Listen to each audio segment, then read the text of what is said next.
hari ini? Jelas. Alhamdulillah. Jelas. Jadi hari ni hari Khamis 26 Ogos. Dah lama dah kita mengikuti PDPR. Cikgu harap sepanjang PDPR murid-murid memberikan tumpuan lah.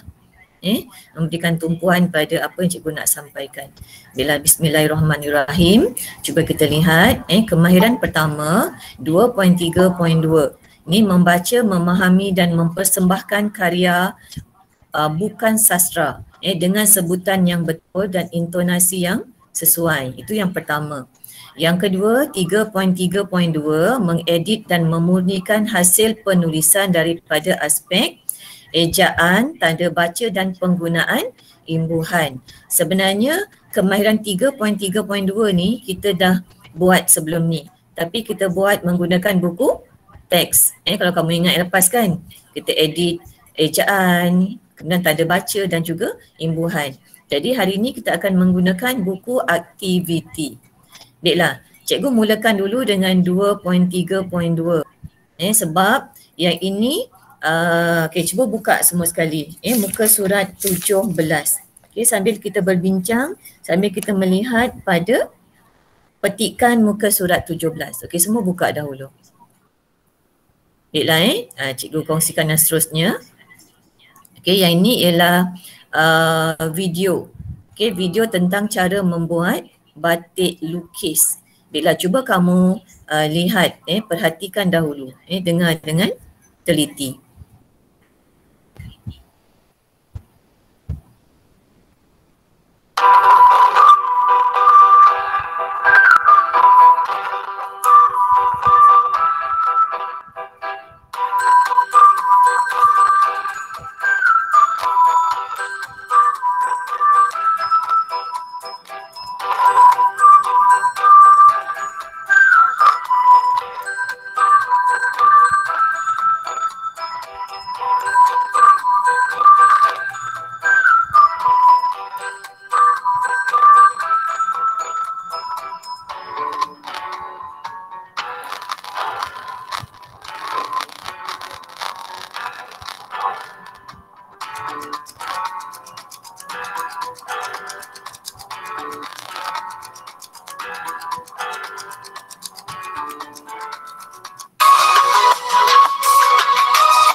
Baiklah Okey, tadi dengar tak video tu dengan jelas?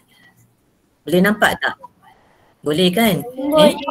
Boleh, okey. Baiklah, tadi sebenarnya yang video tu dia menerangkan satu persatu cara membuat batik lukis. Betul tak?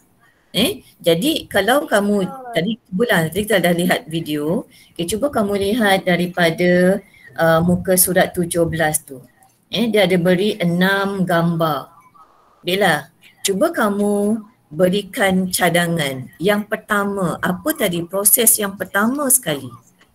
Lukis corak batik di atas kain putih. Okey, bagus. Lukis corak batik di atas kain putih. Itu proses yang pertama. Cuba kita lihat, betul tak? Yang pertama, lukis corak di atas kain putih. Cuma bila kita nak buat ayat nanti, sebab cikgu akan minta kamu buat latihan ni dalam buku BM3. Kita akan tulis balik cara-cara membuat batik lukis. Bila kita nak menerangkan kepada orang lain, kita kena buat ayat baru orang faham penerangan kita kan.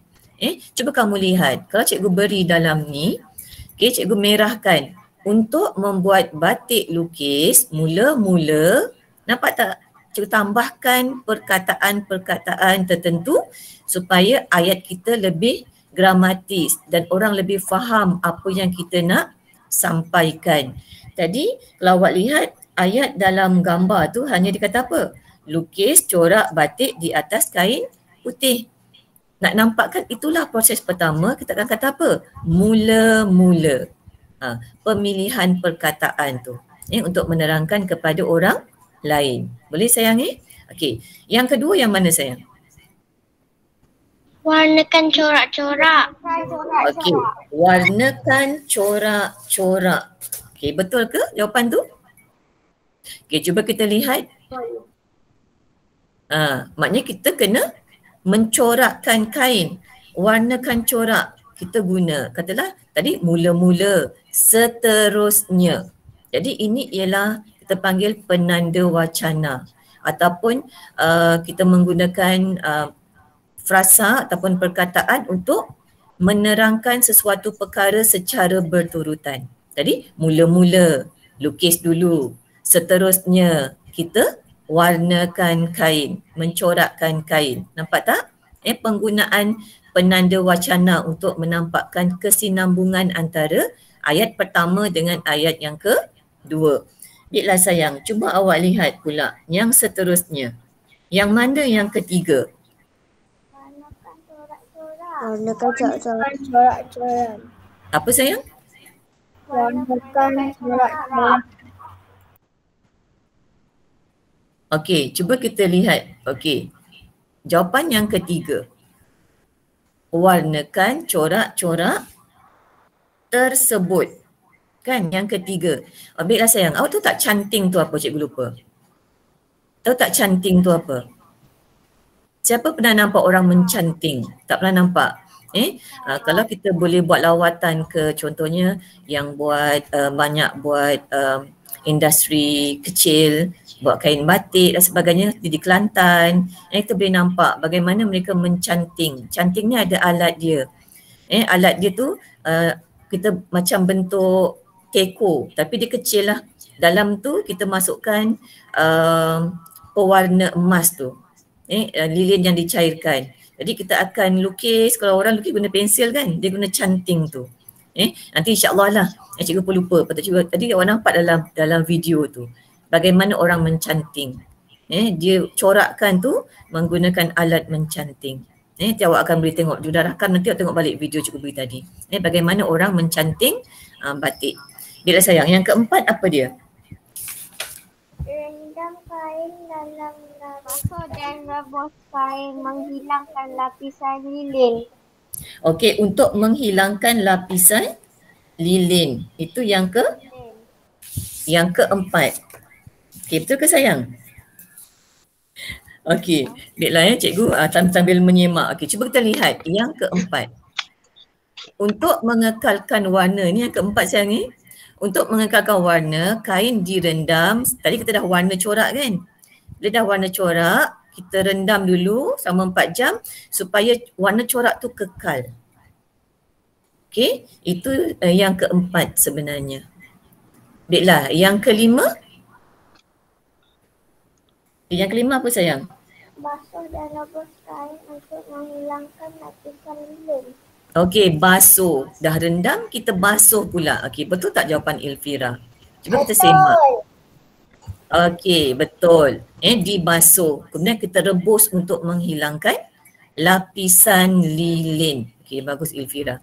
Okey, yang nombor 6 sayang, apa dia yang terakhir? Jemur kain di tempat teduh untuk menjamin kualiti warna. Okey, maknanya terakhir tu yang kita belum ambil lagi lah. Betul tak? Yang keenam ialah dijemur di tempat teduh untuk menjamin kualiti. Okey, jadi inilah susunan cara-cara kita membuat batik lukis. Baiklah, siapa nak tahu cikgu bacakan petikan ni? Kita dapat satu perenggan. Dapat keseluruhan bagaimana cara kita membuat batik lukis. Okey, siapa nak cuba sayang? Boleh bacakan semula petikan ni.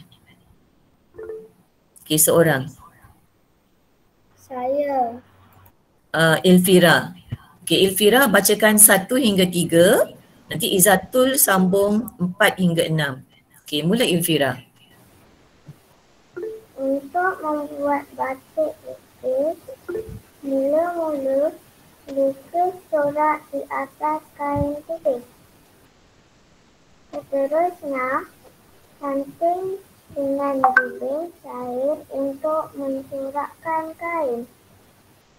Warnakan corak-corak tersebut. Okey, Izzatul boleh sambung? Boleh.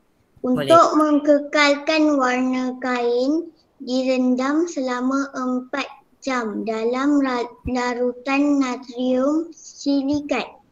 Kain itu akan dibasuh lalu direbus untuk menghilangkan lapisan lilin. Kain batik ini akan dijemur di tempat teduh untuk menjamin kualiti. Bagus. Terima kasih pada Ilfira dan juga Izzatul. Alhamdulillah Izzatul dah boleh dengar jelas suara Izzatul. Maknanya kesilapan teknikal sebelum ni dah dapat diperbaiki. Jadi semakin lama kita ber-PDPR, kita semakin celik IT. Betul tak? Cikgu sendiri pun sebelum ni kita tak pandai nak guna Google Meet. Tapi bila dah lama-lama kita bersama dengan Google Meet, cikgu pun dah mula mahir. Jadi kamu pun dah mula mahir menggunakan IT. Jadi ini hikmah di sebalik PKP. Baiklah sayang, cuba kita lihat. Okey, susunan semula yang ini kamu boleh terus buat ni dalam buku aktiviti kamu. Okey, yang pertama tadi, yang ini, betul tak? Lukis corak batik di atas kain putih. Okey, yang kedua, canting dengan lilin cair untuk mencorakkan kain. Okay, yang ketiga, warnakan corak-corak. Okay, yang keempat, rendam kain dalam larutan natrium silikat selama 4 jam untuk mengekalkan warnanya. Yang kelima, basuh dan rebus kain untuk menghilangkan lapisan lilin. Dan yang keenam, jemur kain di tempat teduh untuk menjamin kualiti warna. Jadi kamu dah baca, kamu dah faham tentang membuat batik lukis. Jadi kat sini cikgu harap katalah kamu jumpa petikan macam ni. Mungkin kamu buat masuk pertandingan apa-apa pun, kuis dan sebagainya. Kamu tahu, oh diorang kata batik lukis tu macam mana. Sebab batik ni ada banyak. Ada yang lukis, ada yang guna tekap, guna komputer dan sebagainya. Tapi yang ini batik lukisan tangan. Orang panggil homemade kan, kita buat sendiri, jadi mahal harganya. Baiklah sayang, untuk bahagian yang ini, okay, ayat ni cikgu nak awak buat dalam buku BM3. BM3 ni mana yang garis 3 tu, betul tak? Jadi kamu akan salinkan jadi satu perenggan, jadi dia bersambung-sambung. Bila cikgu sebut perenggan tu, ayat tu bersambung-sambung. Bukannya kita letak nombor. Boleh fahami sayang? Jadi buat satu perenggan, kamu salin dalam buku BM3, tak perlu guna tulisan berangkai, guna tulisan biasa. Okey, tulis dengan cantik. Yang penting fahamlah bila guna buku garis 3 tu, kamu tulis ikut bagaimana kita menulis pada buku garis 3. Jadi macam mana huruf besar, huruf kecil, pastikan huruf yang ada ekor monyet macam mana. Okey, disalin dengan cantik dalam buku BM3. Okey, boleh faham tak sayang? Boleh Cikgu akan screenshot yang ni, cikgu akan masukkan balik dalam grup. Baiklah. Kita teruskan kepada yang seterusnya. Okey, buka muka surat 10. Okey, buka muka surat 10. Kita cuba. Yang ini kita nak kenal pasti beberapa kesalahan. Okey, dah buka semua surat 10?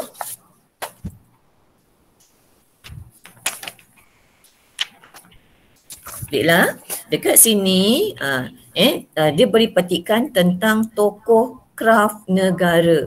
Kenapalah beliau diberi anugerah tokoh? Bila tokoh ni maksudnya apa? Hebatlah. Dia hebat dalam bidang kraf ni. Dia dapat tokoh kraf negara. Siapa tokoh kraf negara ni? Beliau bernama Tuan Haji Abdul Manan bin Haji Yaakob. Dan Allah yarham. Bila ada Allah yarham dekat belakang pangkal nama tu maknanya apa? Mereka ni dah meninggal dunia. Baiklah. Jadi cuba awak tengok. Dia jadi adi guru. Bila adi guru ni dia mungkin seorang guru lah. Beliau mendapat anugerah ni pada tahun 2008. Maaf yang lantikan pertama adi guru 2008. Anugerah tu diadakan pada 2008. Tapi beliau mendapat anugerah ni pada tahun 2009. 11 sebab beliau begitu aktiflah dalam seni kraft logam. Jadi hasil logam, hasil seni kraft tu amat membanggakan kita lah. Mungkin kita tak berapa mengenali beliau. Jadi lepas ni mungkin kamu boleh cari dalam Google, cari type nama Tuan Haji Abdul Manan bin Haji Yaakob. Siapa beliau ni? Apa hasil-hasil seni kraft yang beliau hasilkan sehingga beliau mendapat anugerah tokoh kraft negara. Ni di luar. Nanti kamu cari supaya kita dapat mengenal siapa beliau. Jadi yang hari ni yang kita nak buat ialah kita nak mencari apa? Kesalahan-kesalahan yang terdapat dalam petikan tentang Tuan Haji Abdul Manan. Baiklah sayang, yang pertama ni perenggan pertama ni kita kena kenal pasti kesalahan ejaan. Okay, tadi kamu dah lihat daripada 7.5 dah cari, dah cuba kesan. Cikgu nak masing-masing lah. Okay, boleh angkat tangan. Okay, siapa yang nak cuba? Yang pertama, apa kesalahan? Ikut urutan daripada atas sekali sampai ke bawah. Apa kesilapan yang pertama? Saya. Siapa ni? Damia. Saya. Okey, Damia dulu. Okey, cuba Damia. Yang pertama Damia. Apa perkataan yang salah ejaan? Boleh Damia? Okey, Noraisha? Okey, Noraisha? Apa Noraisha? 7. Okey, perkataan pertama 7. Dah cikgu silap ni. Yang asal dia tu apa? T-U-J-O-H. Betul tak? Okey. Jadi ejaan yang sebenarnya apa? 7. T-U-J-U-H. 7. Okey sayang. Baiklah. Yang kedua. Okey, cuba. Okey, Nuha. Saya. Saya. Siapa tu? Aina. Okey, cuba Aina. Saya. Okey, yang kedua apa Aina? Hasil. Sebelum tu ada tak yang salah? Kecil. Kecil. Betul tak? Kecil. Salah kan? Okey. Apa ejaan betul untuk kecil? K-E-C-I-L. Okey, K-E-C-I-L. Kecil. Okey, bukan K-E-C-E-L tapi K-E-C-I-L. Kecil. Baiklah sayang. Yang ketiga? Hasil. Hasil. Okay. Bagaimana eja hasil? H-A-S-I-L. Okey, H-A-S-I-L. Hasil. Sebab kadang-kadang kita sebut tu macam E kan, tapi sebenarnya ejaannya I. Hasil. Sebab tu kalau awak mengaji pun, bila kita mengaji ada makhraj huruf kan, sin, shin, sama juga dalam bahasa Melayu. Hasil. Jadi hasil. Baiklah sayang, yang seterusnya? Gigi. Perak. Gigi. Okey, gigi. Patutnya perbedaannya.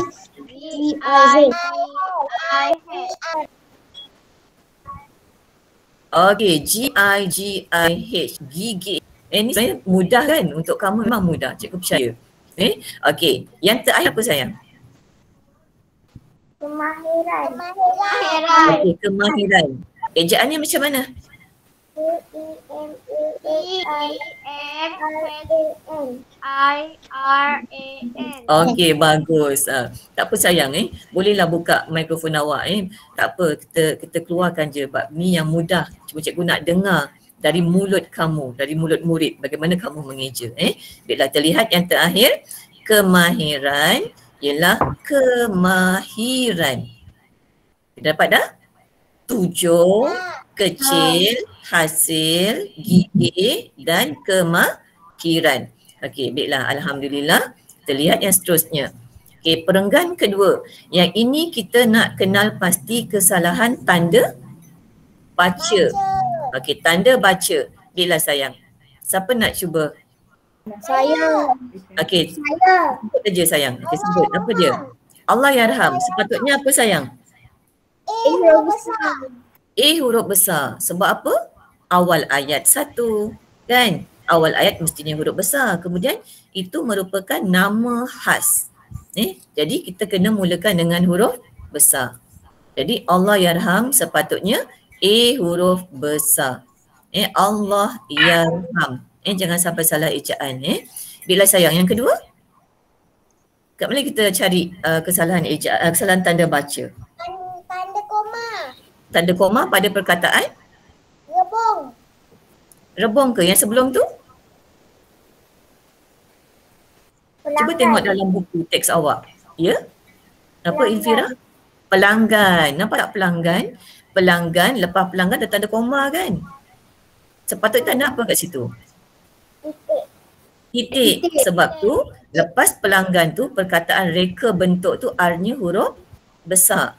Jadi pada pelanggan tu selepas pelanggan mesti huruf mesti tanda titik.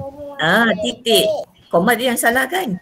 Titik, kemudian reka corak R-nya bermula balik dengan huruf besar. Nampak mudah tapi bila kamu nak menyalin semula kamu kena prihatin dengan ni. Sebab nampak macam koma titik. Tentu kecil tapi memainkan peranan yang penting. Titik melambangkan apa? Habis satu ayat. Kalau koma kita kena menyambung lagi ayat tersebut. Baiklah. Okey, yang ketiga apa sayang? Daun. Okey. Tadi rebung. Rebung pula dia guna apa? Titik kan? Salah. Patutnya apa? Koma. Koma. Kenapa koma? Sebab Kenapa koma sayang? dia kecil. Sebab dia kecil? Daun. Dia kecil. Sebab dia bagi ada banyak benda kan? Nak menunjukkan banyak benda, lebih daripada satu. Ada rebung, ada daun, ada asam jawa. Jadi bila ada banyak benda, kita nak membezakan beberapa benda tu, kita kena bubuh tanda koma. Jadi rebung, koma, daun. Baiklah sayang. Yang seterusnya yang mana? Pihak. Karya. Pihak. Okey, pihak. Karya. Yang pertama sebelumnya ialah pilihan. Dekat tu patutnya apa? Itu yang salah. Huruf besar pada huruf K. Kenapa? Sebab ada titik. Sebab titik melambangkan dah berakhirnya ayat. Jadi karya tu melupakan permulaan ayat. Bila permulaan ayat kita kena guna huruf besar. Okey, jelas sayang? Baiklah, yang terakhir? Pihak tu betul ke salah? Salah. Tanda seru kat situ kan? Okey, kenapa awak tak boleh guna tanda seru? Kenapa tak boleh guna tanda seru kat situ? Sebab itu bukan ayat apa? Seru. Bukan ayat seru. Ayat penyata. Bila ayat penyata kita kena guna tanda titik. Jadi pelbagai pihak titik. Cuba tengok titik kat situ. Bila saya dapat tak? Boleh ada 1, 2, 3, 4, 5 kesalahan tanda baca. Cuba kamu sempatlah mencatat. Bila cikgu teruskan kepada yang perenggan seterusnya. Yang ini pula kita kena kenal pasti imbuhan. Nampaknya cikgu terus keluarkan pula jawapan. Okey, tak apa. Ada kesilapan itu dan cikgu kena keluarkan kemudian. Cuba kamu lihat. Okey, cikgu dah beri jawapan kan? Okey, cari dalam petikan. Cuba kamu tandakan dalam petikan sekarang. Gariskan dekat mana imbuhan yang salah tu. Dah? Dapat tak? Okey, buat sekarang. Dah Okey, cikgu beri 1 minit lah. Nanti mungkin ada yang belum sempat. Gariskan pada petikan tu. Cikgu lupa, sepatutnya tadi awak guna buku aktiviti. Dalam buku aktiviti kita boleh buat dalam buku tu. Kita boleh garis, kita boleh bulatkan dalam buku aktiviti.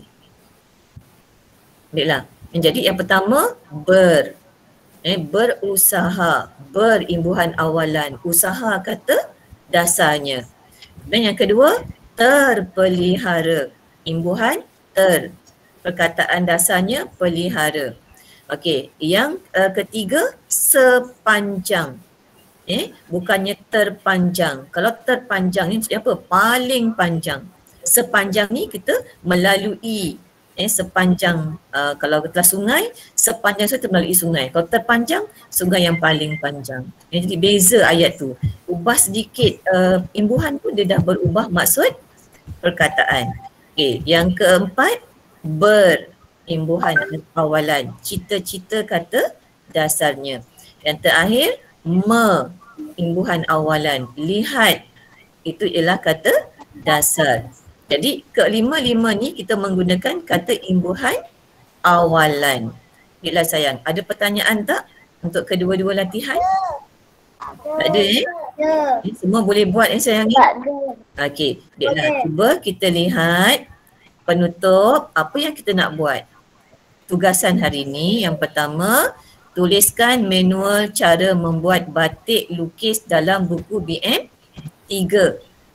Perlu tak guna terang berangkai? Tak. Bukan biasa. Jadi pastikan ejaan, tanda baca, bentuk huruf betul. Buat dengan cantik sebab tu dalam BM3 tulisan cantik. Baiklah. Jadi nanti cikgu akan hantar semula petikan yang kita dah bincang tadi. Cara-cara membuat batik lukis. Yang kedua, tulis semula petikan. Ingat, tanpa ada kesalahan ejaan, tanda baca dan imbuhan. Ini buat dalam buku aktiviti. Jadi ada dua buku yang kamu nak buat latihan. BM3 satu, yang kedua dalam buku aktiviti. Jadi dalam buku aktiviti tu, perkataan yang kamu dah betulkan garis guna warna supaya cikgu nampak jelas yang mana kamu betulkan. Untuk tanda baca pun sama, kamu garis juga tanda baca yang kamu dah betulkan. Baiklah sayang. Jadi peringatan seperti biasa, sempurnakan kerja awak tu dengan kemas dan cantik sayang. Sebab tulisan kamu melambangkan peribadi kamu. Jangan tunjukkan kita ni macam orang malas bila kita hantar kerja yang tak sempurna dan tak cantik. Dah siap? Tangkap gambar yang jelas, terang, kemudian muat naik dalam channel Telegram. Cikgu akan terus buka lepas ni bahagian untuk menghantar tugasan. Baiklah. Dah habis, alhamdulillah.